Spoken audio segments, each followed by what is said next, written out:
You're listening to The Corbett Report. CorbettReport.com. Welcome back, ladies and gentlemen. Welcome back to the Corbett Report podcast. I'm your host, as always, James Corbett of CorbettReport.com, coming to you from the sunny climes of Western Japan here on this 25th day of September, 2014. Welcome to episode 295 of this podcast, Who is Really Behind ISIS? And this is an interesting question for, I think, probably most of the people on the globe right now, because, of course, ISIS is the ostensible reason behind the airstrikes we see going on in Syria as we speak, led, of course, by the United States, but including a coalition of allies, and a seemingly expanding coalition. With rhetoric heating up in just about every Western nation on the planet as the fearmongers go into absolute overdrive about this shadowy terror group on the other side of the planet that most people in the world, or at least most people in the Western world, hadn't heard of at all just a few months ago, but now is the big boogeyman behind everything.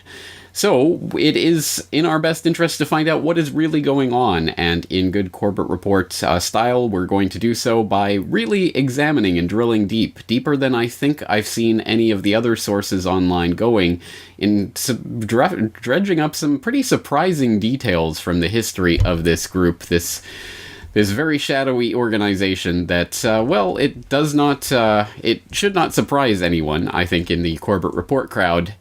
Tends to source back to some pretty surprising places, some pretty familiar places. Let's put it that way. So, in order to start this investigation, let's take a look. Once again, we have a slideshow presentation. So, for the benefit of the video viewers out there, the video presentation we're about to present today is Who is Really Behind ISIS? And in this presentation, we're going to deconstruct the terror script, which is playing out right now, and which, as we've mentioned a few times in the preceding weeks, tends to culminate every year around September, culminating around the time of the September 11th anniversary, and then for a few weeks afterwards before petering out in October, November. Let's hope that's all that's playing out at the moment. We're going to outline the history of ISIS, we're going to expose some of the main actors behind this group, we're going to detail the funding and aid to ISIS from various organizations, we're going to debunk some of the faulty information that's out there, and of course we're going to answer the question, who is behind ISIS? And let's start by establishing the groundwork for this episode. Why is this important? Why should we be concerned about the goings-on of this group that, again, is on the other side of the planet, that most people hadn't heard of before, and that, more likely than not, most people won't care about again after a week or two of airstrikes. So let's find out the basis for this, and why we're being told we should care so much about this group. And of course, in order to do that, why don't we turn to the fearmongers themselves to allow them to explain what is really behind this fearsome group. ISIS, an al-Qaeda-bred terrorist group spreading its wings online. Savvier than its predecessors with a new array of tricks up its sleeves. Twitter has become a virtual second home for the terrorists, with as many as 27,000 accounts established just over the last 2 weeks, after ISIS posted a video capturing the beheading of U.S. journalist James Foley, with a reported 60,000 accounts popping up since May. Douglas MacArthur McCain, a young American, killed while fighting with the terrorist group ISIS. U.S. officials say they believe he died in Syria. He's thought to have been killed in a battle between rival extremist groups near the city of Aleppo, according to a human rights group. McCain's uncle telling CNN his death occurred this past weekend. This ratchets up concerns about Americans involved with ISIS, because now you have a confirmed example of an American killed fighting with ISIS in Syria. The worry is that this is somebody who'd become a trained killer. I'm my brothers in Australia, and I see myself better than any of you. And alhamdulillah, it's only that Allah has been Kareem on me, and He's bringing me here to this country. Two men who identify themselves as Australian appear in a recruitment video called There Is No Life Without Jihad. It's believed up to 150 Australians have joined rebels fighting in Iraq and Syria. Earlier today, the Home Secretary confirmed that the Joint Terrorism Analysis Centre has increased the threat level in the United Kingdom from substantial to severe. This is the first time in 3 years that the threat to our country has been at this level. I hate to disturb your Saturday night, but ISIS is coming to America, and it may be sooner than anyone thinks. They are rich, they are ruthless, and they are suicidal. Since Western fighters joined ISIS, they consider their home country as infidels. If they have a chance, they will carry out attacks, because they think of it as an infidel country, and it should be fought. They're beyond just a terrorist group. They marry ideology, a sophistication of strategic and tactical military prowess. They are tremendously well funded. Oh, this is beyond anything that we've seen. So we must prepare for everything. And the only way you do that is you take a cold, steely, hard look at it and get ready.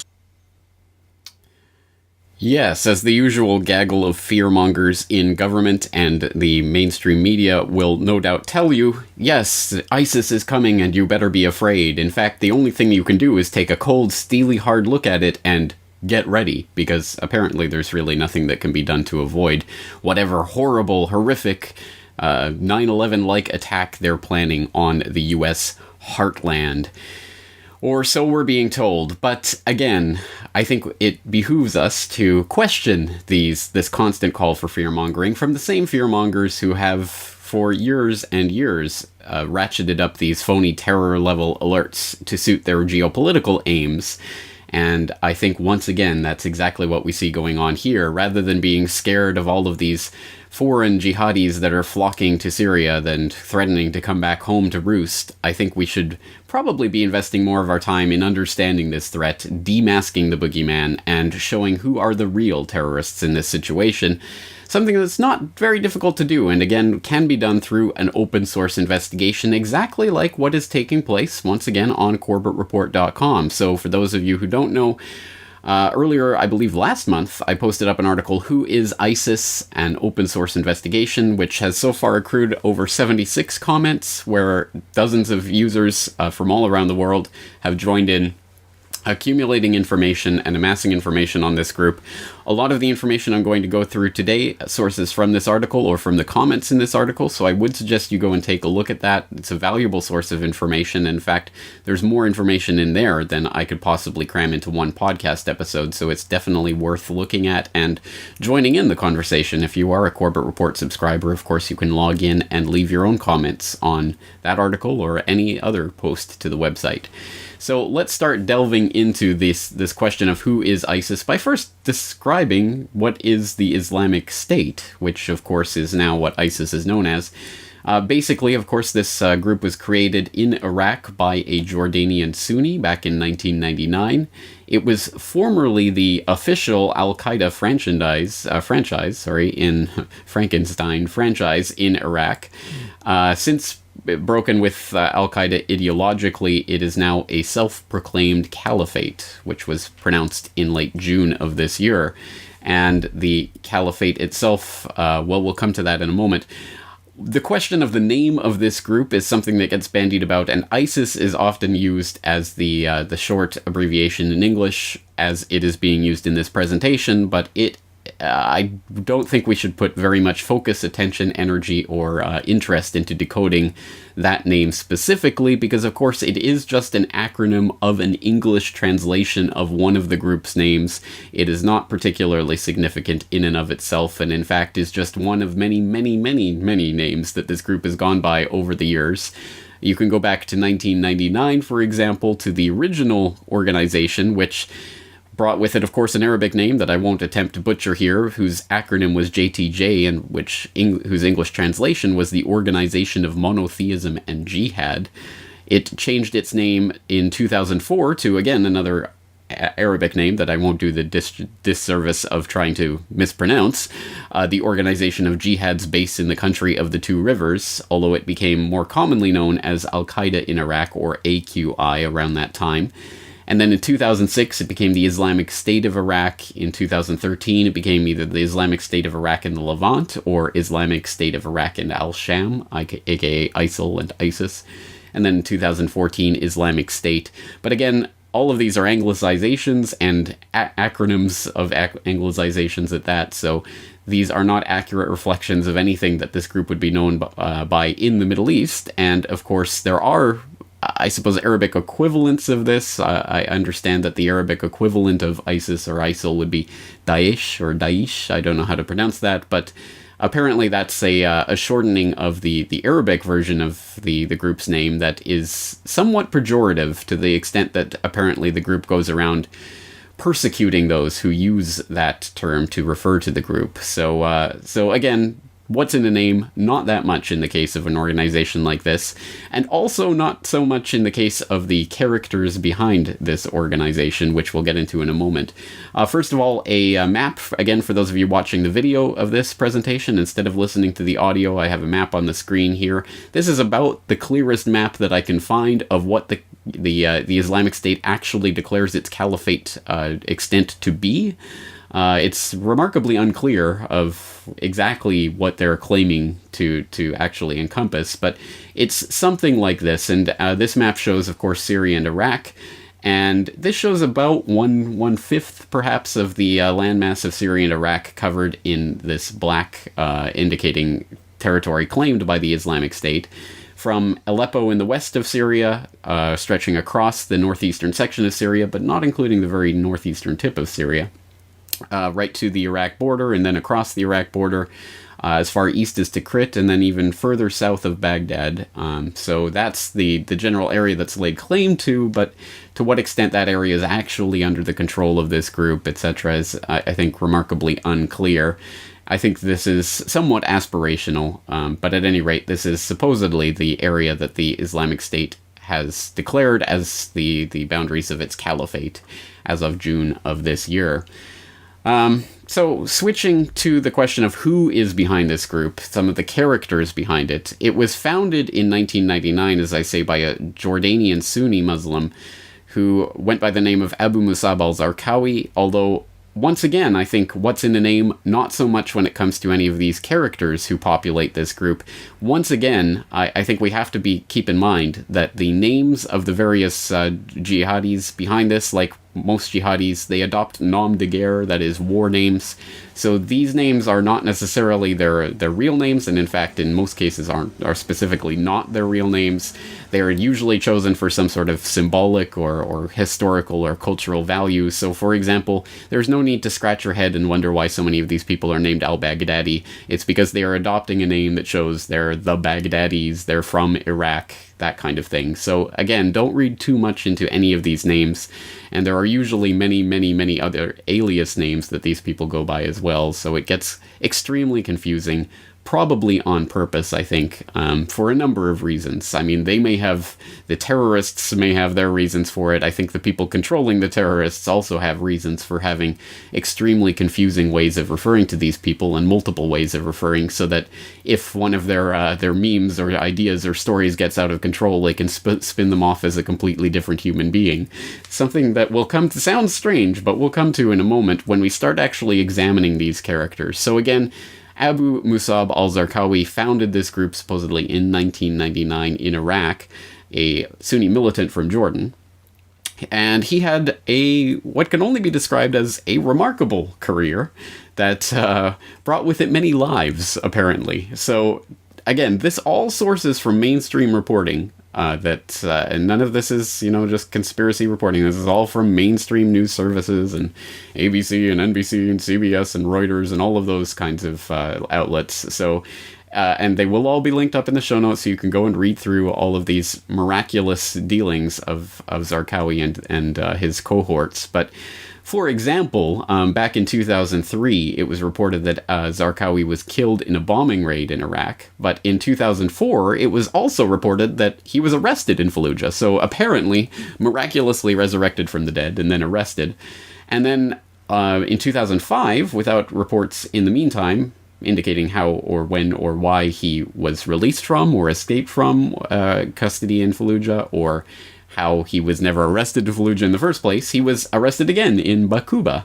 And then later in 2005, he was reported as being evacuated from Iraq altogether.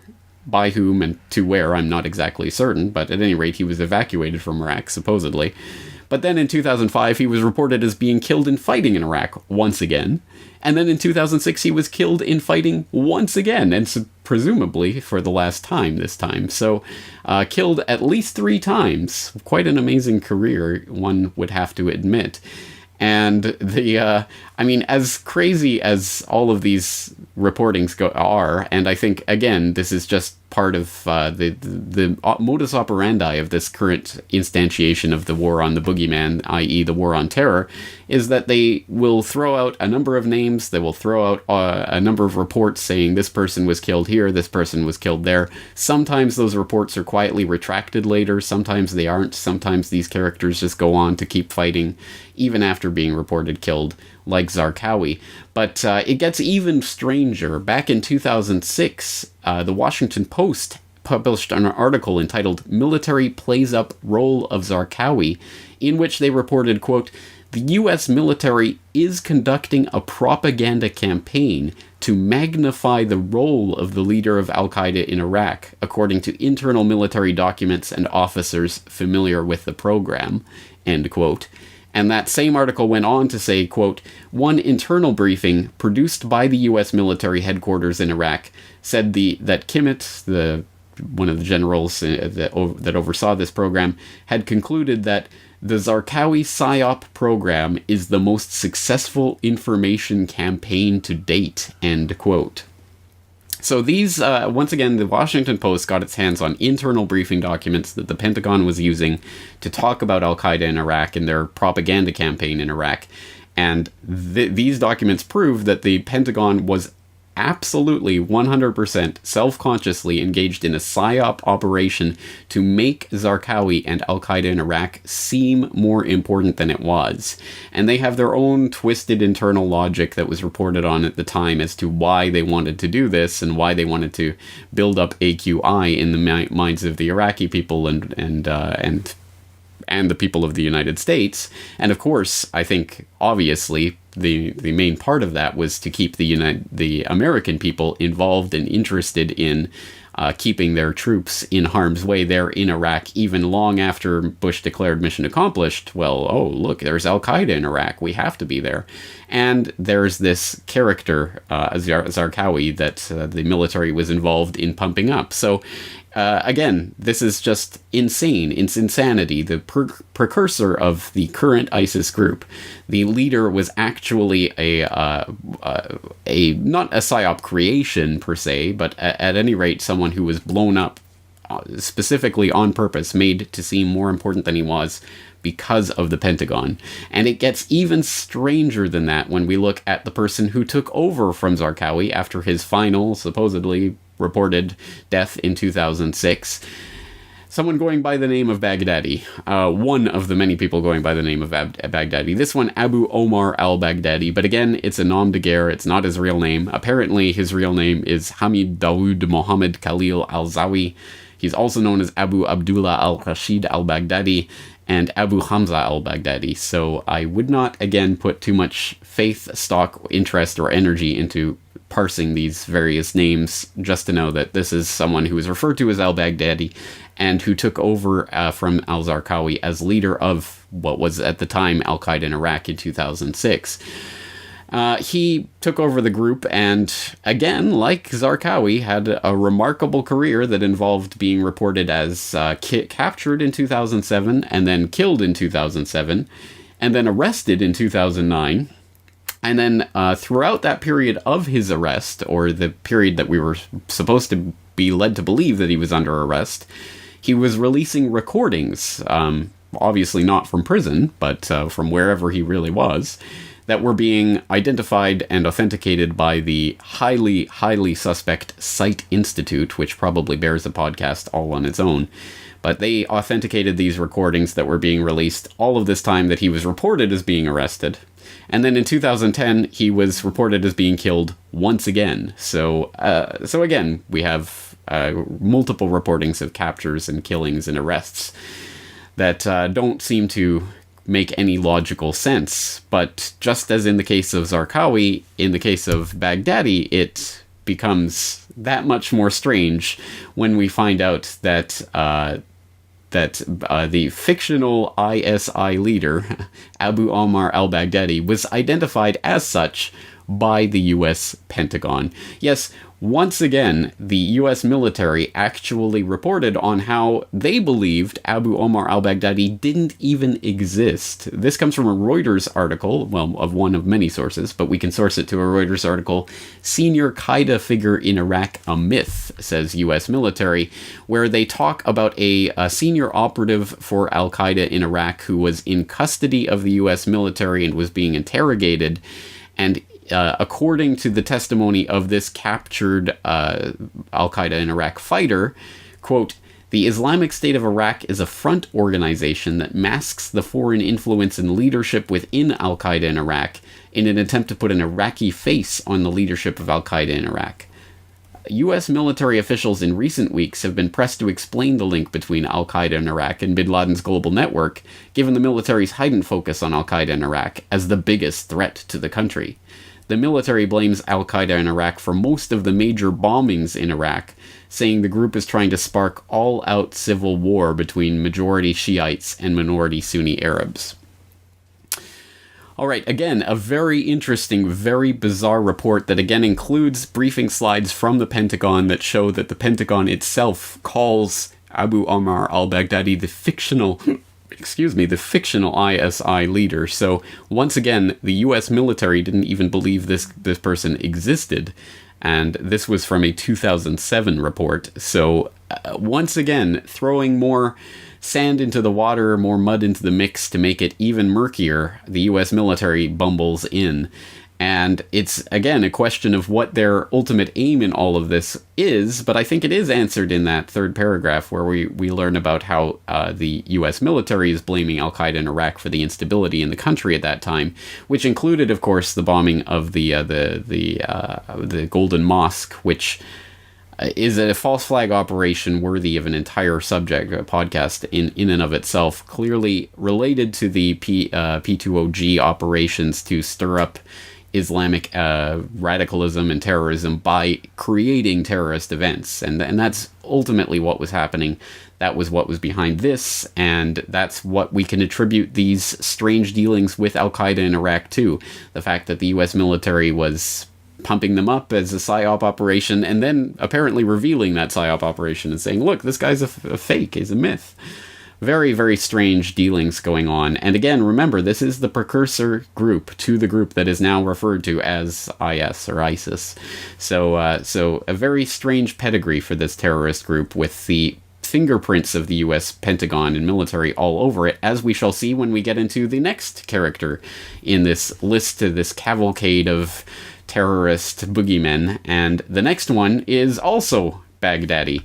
This one not Abu Omar al-Baghdadi, but Abu Bakr al-Baghdadi, also known as Ibrahim ibn Awad ibn Ibrahim ibn Ali ibn Muhammad al-Badri al-Samurai, who is now also known as Caliph Ibrahim, the Caliph of the Islamic State Caliphate. So what is known about this character and where he came from? Almost nothing. In fact, almost everything that we know about the background of this character sources from a completely unverifiable online biography. So take from that what you will, but apparently he was born in Samarra in Iraq in 1971. At some point, he apparently attended the Islamic University of Baghdad, and it was reported that he was a leader of a mosque, I believe, in Samarra. Shortly before he was a cleric at a mosque in Samarra during the American invasion in 2003, according to quote-unquote reports, unidentified reports. That's what the BBC sourced that to. And then he was detained at Camp Bucca, which was a U.S. Forces Iraq camp, at some point between 2004 and 2009. And again, this story conflicts. According to the official story, he was detained from February to December of 2004. That's what the Defense Department will admit to, before being released on the recommendation of the Combined Review and Release Board. Why they recommended him for release, I'm not sure, but at any rate, that's the official story. However, we have Army Colonel Kenneth King, who is the former commander of Camp Bucca, who insists that this character, this man who's now known as Abu Bakr al-Baghdadi, was at the camp during his tenure at Camp Bucca all the way up until 2009, when the camp was turned over to the Iraqi justice system. And he insists this because he remembers this particular character saying, we'll see you in New York, or something of that nature. Oh, terrorist threat. So even after the point at which the discrepancy between the Defense Department's story that Baghdadi was released in 2004 and King's story that he was there in 2009, even when that discrepancy became apparent and was pointed out to King, he specifically said, again, he was sure of it. He insists that he was there. So again, the official story is that he was only there for the better part of a year. But at any rate, he may have been there up until 2009 and then presumably released by the Iraqi authorities at some point. Again, it's a completely murky story. But at some point, he was under the care and detainment of the U.S. military. And then, having gotten out of the camp, he was announced as leader of the Islamic State of Iraq, as it was known at that time, the AQI having morphed into the ISI, in 2010. And then, once again, had something of a interesting career, having been reported as captured in 2012. And then, in 2014, he was rumored as dead. But just a few days later, a video of him was released, a video of him delivering some sort of sermon or lecture or what have you, which is interesting because there are only apparently 2 photographs in existence of this person. So again, almost nothing whatsoever is known of Baghdadi, almost nothing whatsoever of his background, almost nothing whatsoever about the details of his detainment, how he came out of detainment, what he's been doing in the intervening years. But here he is, the Caliph of the Caliphate. So an exceptionally shady character. And on that blank slate, a lot has been written, some of which is clearly fictional, which we will get to towards the end of this presentation. But let's just keep that in mind, and I would just ask you to take with a giant grain of salt any information you hear about this man and his background, and really look into what the source of that information is.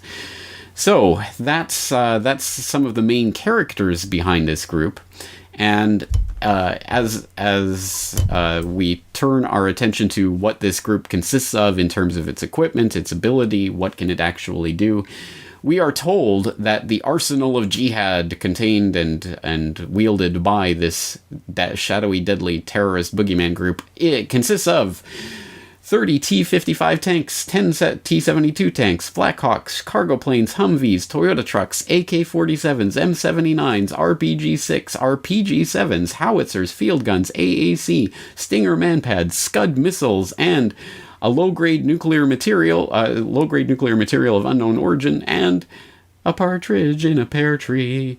Yes, again, this is just a ridiculous list of equipment, but at any rate, most of it has been sourced to various things that they've managed to accrue from their various military conquests, including, for example, their takeover of Mosul back in earlier this year, in which they secured the Black Hawk helicopters and the cargo planes from the airport. And also the nuclear material, the low-grade nuclear material that they acquired from Mosul University, which, according to the World Health Organization, no, the International Atomic Energy Agency, is a low risk for nuclear proliferation because it is such low grade, such low quality. So these are the things that we are told that they've gathered from their various exploits. Some of the interesting items in there, I think, are, for example, the Toyota trucks, which have become something of a hallmark of jihadis in various contexts. In fact, I'm pretty sure there used to be a channel, maybe there still is, on YouTube called Jihadis Love Toyota, which is very true. You'll notice in a lot of jihadi footage, they are riding around in Toyotas. There are reasons for that. Toyotas, of course, being quite ubiquitous in that region of the world, since Japanese aid to the Middle East generally comes in the form of equipment and various products, and so Toyotas are among the types of things that find their way to the Middle East.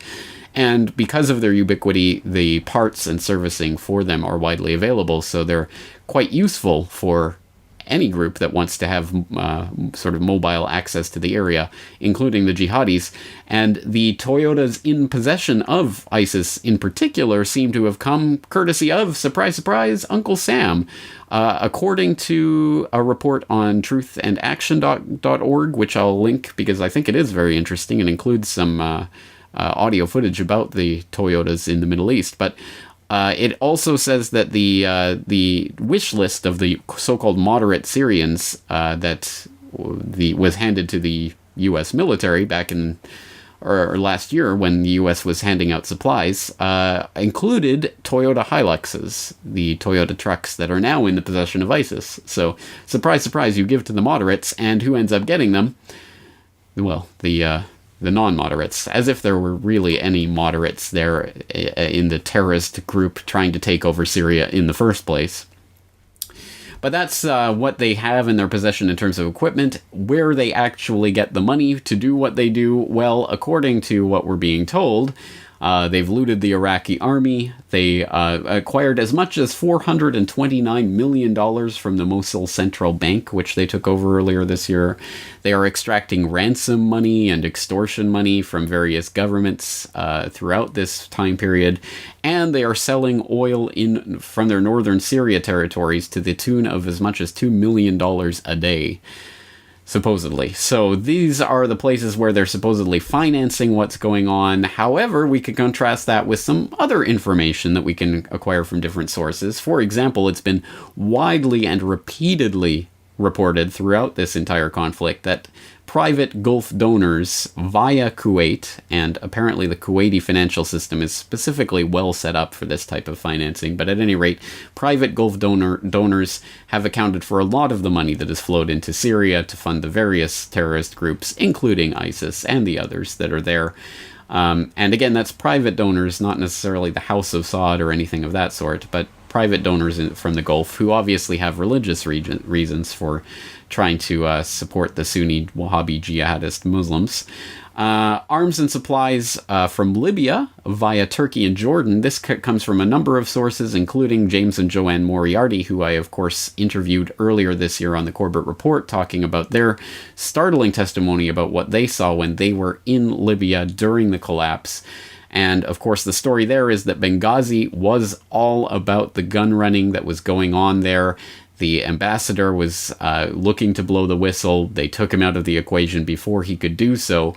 And that's why the CIA were swarming all in and around Benghazi at that time. That's why they were there. That's why they were, though they're still continuing to be intimately involved in the cover-up of what happened in Benghazi. I went through all of the details of this in I think, a very important interview that I did earlier this year, so I'll put the link to that in the show notes as well. And suffice it to say, Benghazi was the Lexus where all of those Libyan arms were flowing from the Libyan terrorists to the Syrian terrorists via Turkey and Jordan. And I think that's an important part to keep in mind because those, are two very important players in this story. And then, of course, we also have the direct delivery of light munitions via the CIA, which started again last year and which, again, can be traced directly to what's going on in the country. So we have a lot of different sources for what's happening in there, and they all converge on this ISIS group, this ISIL group that suddenly seemed to spring out of nowhere, but of course has been gestating there for 15 years, and has been, as we've seen, involved with the U.S. Pentagon, involved in various PSYOP operations to make this group seem more important than it is, interestingly enough. So that brings us to some of the questions of, well, where are these funds coming from and how are these troops being trained? And as always, all roads lead to Washington. The Wall Street Journal recently revealed new details about how Prince Bandar bin Sultan Al Saud, Saudi's former ambassador to the United States, is leading the effort to prop up the Syrian rebels. The Wall Street Journal reports Prince Bandar has been jetting from covert command centers near the Syrian front lines to the Élysée Palace in Paris and the Kremlin in Moscow, seeking to undermine the Assad regime. The journal also reports intelligence agents from Saudi Arabia, the U.S., Jordan, and other allied states are working at a secret joint operations center in Jordan to train and arm hand-picked Syrian rebels. Last summer, they created this operations center, and what would happen, what is happening now is you have actually more CIA officers now there at that base than there are Saudi personnel. They fly weapons in. The Saudis are the ones who are doing the bulk of this. They buy the weapons in largely in places like Eastern Europe, to a certain extent Libya, and they bring them to this base, which has a landing strip and storehouses for the weapons to be stored. Saudis and the Jordanians, draw on defectors largely from the Syrian military, which already have a good degree of military training, and they're brought to this base where different intel agencies train them, and the Americans are there, the Brits are there, the French are there, the Saudis, UAE is there, and they train them, and then they send them into the fight. But very, very slowly, this process has been built up over the last couple months. So the CIA, in conjunction with their friends in Britain and France and Saudi Arabia and UAE and elsewhere, are converging, or have converged, or did converge in Jordan to train various Syrian militants, terrorists, at a base in Jordan. This sounds very familiar, and it probably should to longtime listeners of the Corbett Report, because despite the fact that this is only being reported in the last several months, it was in fact reported by Boiling Frog's Post and Corbett Report and other outlets long before. In fact, Boiling Frog's Post broke the story back in late November of 2011. That was followed up by an interview that I conducted with Nizar Nayouf back in, I believe, December of 2011. At that time, that story received a lot of ridicule from people online who said, why should we trust you? Why would we believe that there's this secret U.S. base being used to train terrorists on the Syrian-Jordan border? But as it turns out, that's exactly what happened. That was confirmed finally by the mainstream dinosaur media at the beginning of 2013. So a year and a half later, it was finally confirmed. And then we started to get reports like that one just referenced in the Democracy Now! And then finally, earlier this year, it turned out, oh, lo and behold, some of the ISIS fighters are some of those people who were being trained at this base. So again, shouldn't really be as much any surprise, really, for longtime listeners of the Corbett Report, but there it is, documented, and I'll put again in the links in the show notes, all links to all of those various stories, so you can put those pieces of that puzzle together and find out, well, yes, actually, yes, the U.S. has been intimately involved, the CIA has been intimately involved in training a lot of the people who went on to become the top ISIS fighters. So if this sounds surprising, well, you haven't been paying attention not only to the Syrian story, but really to any of these stories going back decades and decades, with the most famous, of course, being the U.S. involvement in Afghanistan in the 1980s, back when they were helping the freedom fighters, the Taliban, before they started going after the evil terrorists, the Taliban.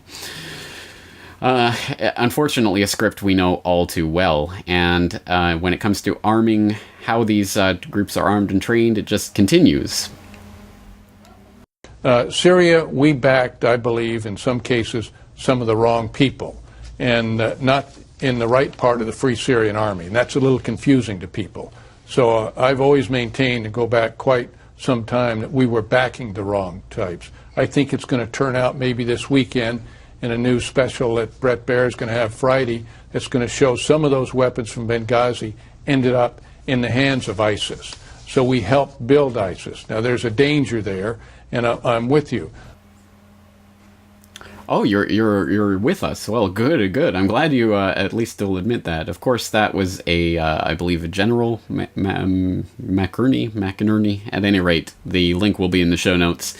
So you can see that, yes, as it turns out, how can you ever know these things? Funding the moderates, apparently some of this went to the ISIS. I mean, imagine that. So we kind of build up ISIS. Oh, and let's go to the next news story. So again, this is not controversial. This is not something that we have to speculate about. This is something that's been documented in a lot of mainstream contexts as well. So really, this brings us to the heart of the question: who is behind ISIS? And there are at least 6 groups. We could probably dig deeper and bring in some other groups, but 6 of the main groups that we could identify as being the real powers that have brought ISIS to the position that it's in right now. And in alphabetical order, that would be Israel, NATO, Qatar, Saudi Arabia, Turkey, and the US. Although to a certain extent these are groups rather than nation states per se, specifically in the case of Saudi Arabia, where of course the House of Saud has institutional and fundamental reasons why it would not be happy about a radical caliphate on its doorstep, because obviously that would threaten the institution of the House of Saud itself. But certainly individual Saudis, private donors, as we've said, and including some members of the Royal House of Saud, would be interested in helping and funding a radical Wahhabi jihadi Salafi group, which is, of course, based on a Saudi Arabian branch or strain of Islam.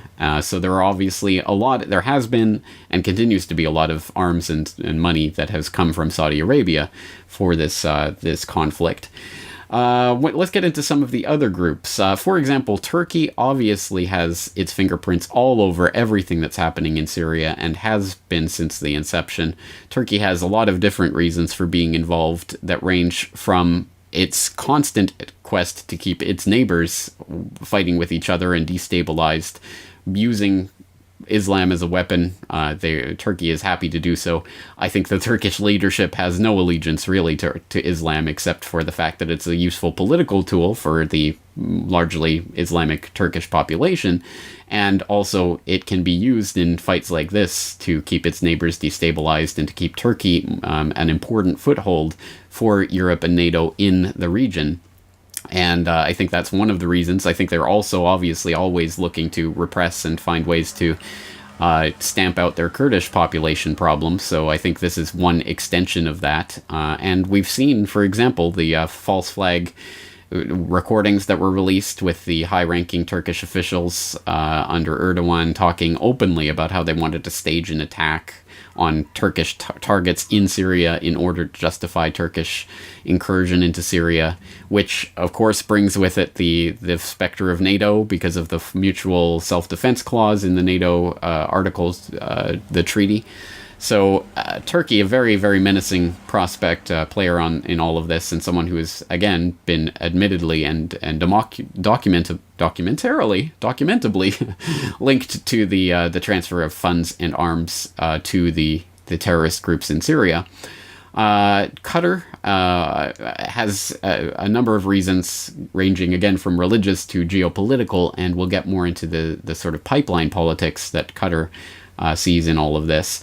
When it comes to NATO specifically, let's talk, of course, in this context once again about Gladio B, i.e. the ongoing continuation of Operation Gladio, which was not a mere stay-behind operation in Europe to counter some perceived or imagined Soviet occupation of Europe, but in fact a global operation that involves strategy of tension and false flag terrorism as ways of achieving various NATO operation goals in various theaters. And we've talked, of course, about Sibel Edmonds and her revelation of Gladio B, i.e. the fomenting of Islamic terrorism in various parts of the world to further these aims and goals and taking over various squares on the geopolitical chessboard. And, of course, Sibel and I went through that in great detail in our Gladio B series, which I will once again refer you to, where we talked mostly about Central Asia and the Northern Caucasus as being very geostrategic regions where a lot of this is taking place right now on the doorstep of Russia and China. But, of course, we have to think about Gladio B as a worldwide operation, and I would see no reason why it wouldn't also be operative in the Middle East. And we have to look for NATO fingerprints in what's happening there, and we can see them through the actions, for example, most specifically of the US in helping to arm, fund, and run PSYOP operations surrounding this ISI group, this ISIS group, Islamic State. Now let's get into more detail on some of these characters. For example, of course, Israel, who I think its interest in pretty much anything that happens in the Middle East should be fairly apparent, but this is something that we documented specifically back in episode 279 of this program, where we asked who is really behind the Syrian war.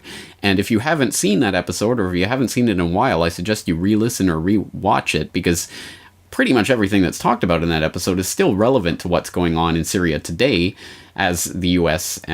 Spearheads the airstrikes and begins the preparations for the long-term whatever is going to emerge, whether it's an occupation or whatever type of military incursion eventuates from this.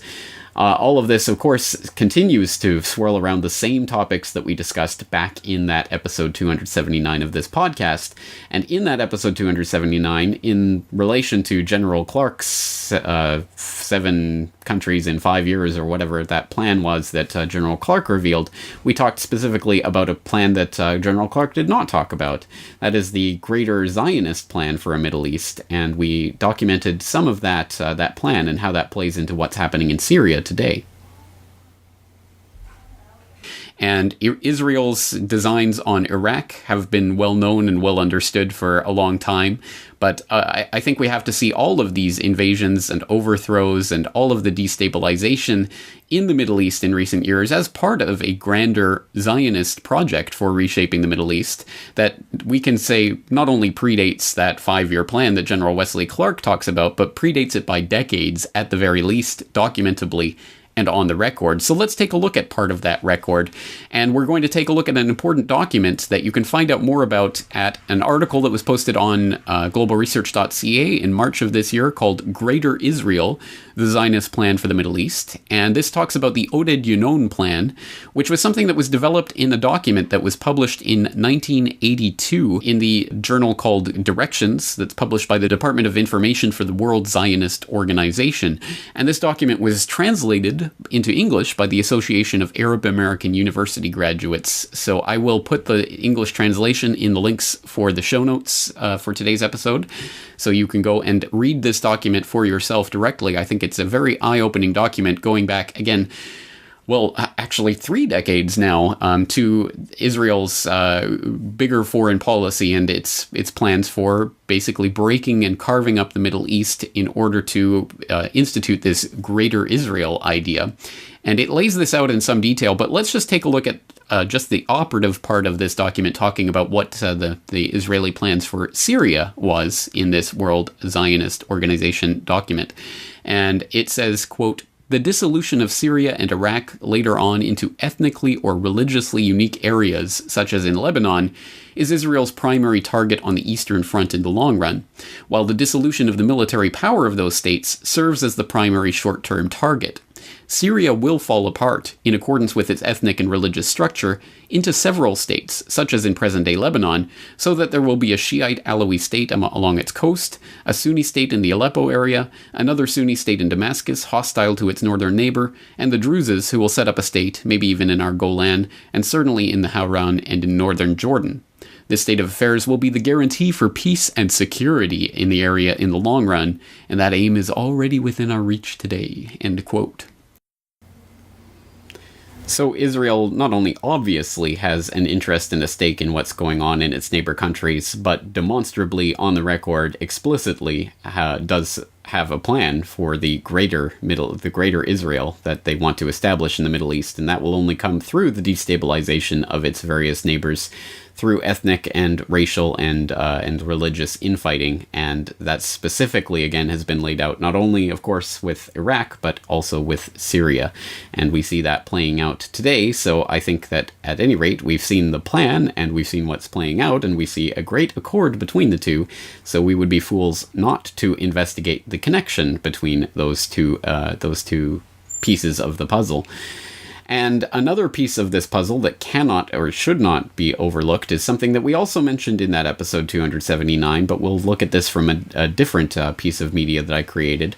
Back in September of last year, we talked to Pepe Escobar about pipeline politics in the Middle East and how they play into what's going on in Syria, specifically with regard to a pipeline known as the ISI pipeline, the Iran-Iraq-Syria pipeline, or the Islamic pipeline, which threatened to connect the Iranian South Pars gas field to Turkey, ultimately, through Iran, through Iraq, and then through Syria, the northern part of Syria, into Turkey, that could then be fed into Europe, which would be a great way to replace Russian gas, wouldn't it? Except for the fact that, oh yeah, it comes from Iran. So, of course, Europe would never be able to consider that, would they? And the fact that there was a memorandum of understanding signed between Iran, Iraq, and Syria shortly before all of this kerfuffle in Syria began is, again, highly telling of what this situation is at least partially about. And I think to a large extent, this is a very important piece of this puzzle. And it shows why Assad suddenly became in the crosshairs, despite the fact of having been a willing accomplice in the CIA's rendition and torture program, for example, and sort of one of the good boys that we tolerated for a long time. How he suddenly became enemy number one is the question, and the Islamic pipeline is one answer. So let's listen to at least a section of that interview that we conducted with Pepe Escobar back in September of last year. As we've talked about on this program before, a lot of this comes down to the pipeline politics that is increasingly hardwiring geopolitical relations onto the grand chessboard, and this is no exception, with a memorandum of understanding having recently been signed between Iran, Iraq, and Syria for a new gas pipeline that really could potentially change the game if it was allowed to proceed. Let's tell people about this pipeline and this memorandum of understanding that was just signed. Okay, this is absolutely essential. It's the Iran-Iraq-Syria pipeline, which even in some parts of the Middle East, they call it, with a little bit of sense of humor, in fact, the Islamic pipeline. Not exactly, right? But this is absolutely essential for two reasons. One, it bypasses two of the nations who are absolutely keen on regime change in Syria, Turkey and Qatar. This would be the perfect situation for the European Union. They say they have an energy policy. They don't. For their energy policy to be coordinated with Iran, Iraq, and Syria, and get the gas from this pipeline, considering they're never going to get gas from Turkmenistan or from Azerbaijan. So there again is a direct reason, a direct interest for some of the members of that who is behind ISIS coalition for not getting behind Assad, in fact getting in his way, to try to stop the creation of this pipeline. And of course, as Escobar mentions in that interview, one of the proposed routings for that ISI pipeline would be to take the gas directly from Homs there in Syria and ship it out through the port, thus completely getting around Turkey altogether, which would not be in Turkish interests and would not be in Qatari interests. Qatar, of course, having gas of its own that it wants to export to Europe and wants to make part of the new European gas energy policy. So again, there are some direct motivations for why Iran, Iraq, and Syria are in the eye sights, in the target sights of these various powers that are converging on fighting the Islamic State threat. Now let's debunk some of the fear and propaganda that's swirling around about this, starting with the easy targets in the mainstream media, who you may have seen have been pimping this map of the Middle East that is supposedly part of some grand 5-year war plan of the Islamic State or something of that sort. And for those of you who are, again, listening to the MP3 audio of this podcast rather than watching the video presentation, this map basically covers from the North Africa, all the way from the western edge of North Africa, all the way through the top, basically the top half of the African continent to the eastern part of Africa, across the Gulf into the Gulf states, into the Central Asia region, all the way up to the doorstep of China and Russia. It's as far north as the northern Caucasus, as it goes up through Turkey into Eastern Europe, and even Spain is part of this map. It's marked as black, as in being the aspirational hope of the growth of the Islamic State over the next 5 years, and it's labeled helpfully with all of these various regional names that are apparently going to be given to the various parts of the chessboard once the IS takes them over. There's Europa and Kurdistani and Uzaz and Andalus and Maghreb and all of this. Now, this looks like a very scary map. Oh my god, this is what Islamic State has planned. It's their 5-year plan. Are you afraid? You better be very afraid. Except for the fact that, of course, it is all bunkum and hokum.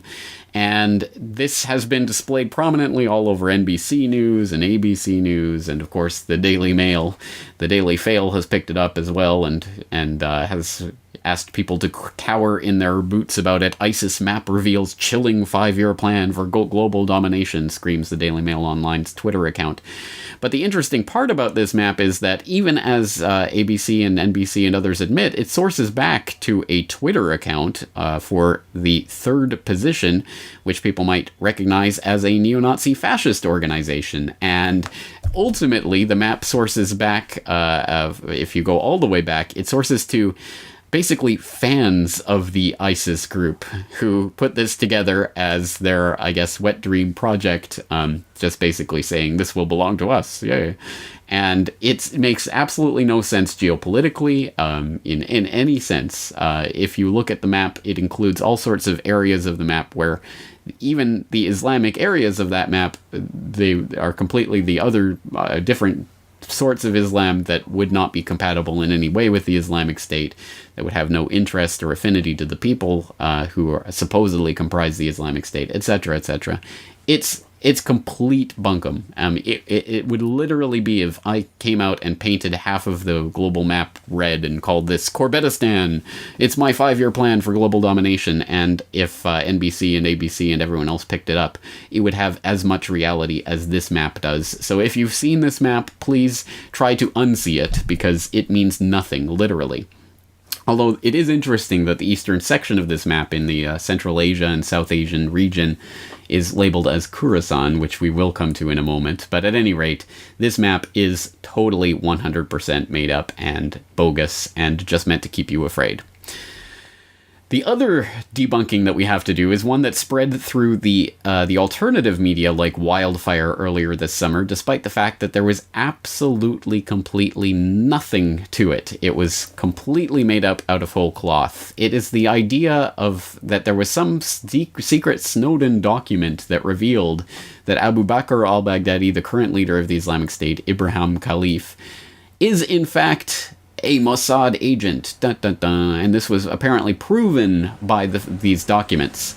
Now, this was picked up by some major alternative media outlets, and because of that was then posted to tens of thousands of other outlets, and it just mushroomed from there.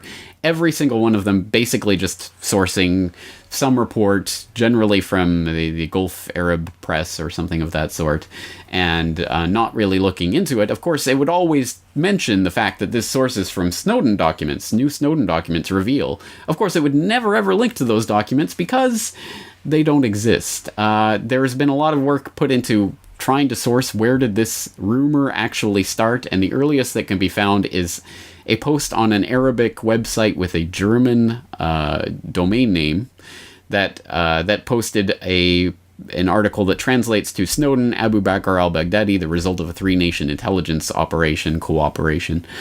And again, there's absolutely nothing to this. The existence of those documents have been denied by everyone who has access to them, from Greenwald to WikiLeaks and everyone else. The documents have never been shown or in any way revealed as to how this strange Arabic German website supposedly got its hands on it.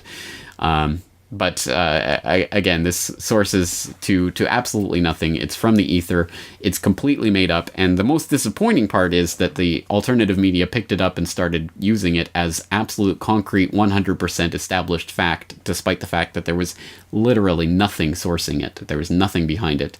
And that's why, as always, it's exceptionally important to have your facts straight and to have your sources straight and to know where this information is supposedly coming from. Hey, I'm not saying, given the exceptionally big question mark that is Abu Bakr al-Baghdadi and this person, this character's background, we know almost nothing about him, so it certainly could be the case that it is an intelligence operation, that he is an intelligence plant, that he was radicalized in Camp Bucca by the Pentagon as part of some PSYOP operation. All of those things are absolutely valid speculation, and I assume that it is actually something of that sort, but there is absolutely zero evidence for this supposed Mossad connection, and so we should not parrot it as ironclad fact, because we in the alternative media are the upholders of truth in this age of constant and universal lies. So with that comes the responsibility of being responsible about our sources and where they come from. But it almost makes you wonder, once you have all these facts, everything that we've gone through in this presentation, and the much more that there is to go through on the fake beheading videos and everything that we haven't even touched on in this, that you can find out more about in that Who is ISIS article and the comments that accompany it. If even once we get all of that under our belt and have it all sourced and documented and all of these dots, I's dotted and T's crossed, you have to wonder if it matters at all in the end. Because at the end of the day, just like in Iraq, they can say, oh, it's weapons of mass destruction, mushroom cloud, they're coming to get us. Oh, and then after the invasion, oh no, it wasn't about that. It was about democracy in Iraq or something like that. Well, just as exactly as they can do that, they can also say, Islamic State's coming to get you, ISIS, oh, fear, fear, fear. And then they can say, oh, did we say ISIS? We meant someone completely different. That there was an imminent threat from this splinter group, this offshoot of Al-Qaeda, if you will, the Khorasan group. Khorasan plotting imminent attacks on the West. Threat from the Khorasan group, Al-Qaeda veterans known as the Khorasan group, to attack U.S. and Western interests. A week ago, no one ever heard of this terror group, but now we do. And this is what we know. It's a group believed to have broken apart from Al-Qaeda. Some say it's even worse. There are only 50 members, and their specialty is bomb-making, according to U.S. intelligence. Khorasan's leader is also known, and again, was apparently coordinating attacks on the U.S. and its allies. That's right. I mean, does it even matter? Because even if you do expose this IS group as a propaganda creation of the Pentagon, and you go through and you take a look at all of these pieces of the puzzle, at the end of the day, they can just insert a completely different puzzle and say, hey, look, solve this one. And that's unfortunately the way this game goes. So now a completely new group that no one had ever heard of a week ago is now apparently the center focus of the terror porn that we're going to be inundated with indefinitely, basically until people stop listening to or believing in anything whatsoever that is being pimped out via the mouthpiece media, of course coming through the government organs that are pumping that information in through the back door. So until we put our foot down and stop listening to the fear porn and propaganda, they will keep feeding it to us. And it's in that regard that it is very hopeful and a good thing that, as I've pointed out a few times now, trust in media among the U.S. population has again fallen to record lows. That is, trust in the television and newspapers and supposed purveyors of dinosaur journalism has fallen to a record low of 40%, which again is not low enough, but at any rate it does show that things are headed in the right direction and people are tuning out in droves. In fact, CNBC has just hit its worst viewership numbers in years, and I think the other dinosaur media outlets are also similarly bleeding their viewership, listenership, and readership, as they should be, for having pimped this fear porn out for so very, very long. But it is now up to us in the alternative media to take up the mantle of actually reporting on what is really going on, and that's why these open source investigations are so important. If you learned something new in this presentation, something you think is valuable for others to know, please do spread this information. It's the only way we can grow and foster and get more people aware of this. There's no advertising budget here. This media is brought to you by you, so if you do value it, please pass it on to other people, because again, we have to counter the propaganda and get people out of the matrix where they're living in fear of these boogeymen that may or may not even actually exist. So again, once again, it's up to all of you out there to carry on this flame, to continue the conversation on CorbettReport.com, and to spread this information to others.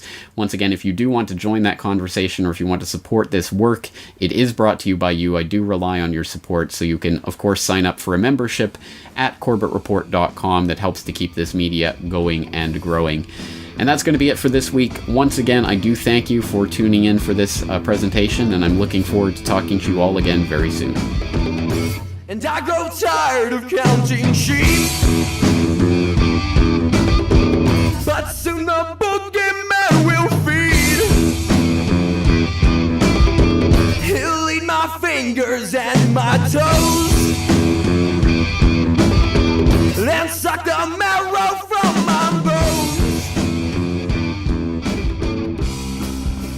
It's the boogeyman.